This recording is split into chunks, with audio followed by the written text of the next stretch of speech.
இந்த மாதிரி 11/5/53 விடுதலையில் வந்திருக்குன்னு சொன்னாங்க. விடுதலை 4 பக்கம்தான். அந்த 4 பக்கத்தையும் எடுத்து பார்த்தாச்சு.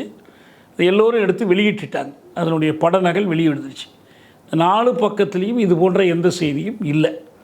அதுக்கு பிறகு என்ன சொன்னாங்க, குடியரசு 2/6/45 இதழில் உறவு முறைன்னு ஒரு தலைப்பில் ஒரு கட்டுரை இருக்குது.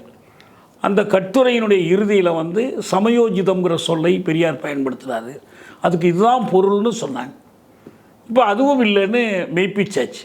அந்த கட்டுரை எதை பற்றியது என்ன எல்லாத்தையும் சொல்லி நான் விரிவாக எழுதியிருக்கிறேன். அதனால் எந்த ஆதாரமுமே இல்லை. இப்போ இதில் இந்த 2 ஆதாரம் கூட அவர் வாயால் கொடுக்கல, வேறு சிலவற்றில் மற்றவர்களுக்கு சொல்லிக்கிட்டு இருக்காங்க. அவர் தானே சொல்லணும். நான் சொன்னேன், அதுக்கு இது சான்று. இப்போ இன்றைக்கி வரைக்கும் அவர்கிட்ட யார் சான்று கேட்டாலும் கோவப்படுறார். நீ என்னட்ட வாதம் பண்ணுறியா, நான் பதில் சொல்கிறேன் அப்படின்னு மிரட்டுறார். அதனால் இது சர்ச்சை அல்ல.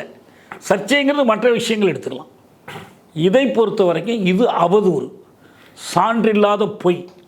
எனவே அதை வந்து சர்ச்சையாக நம்ம தரம் உயர்த்த வேண்டாம். அதோட இடம் அவ்வளவுதான்.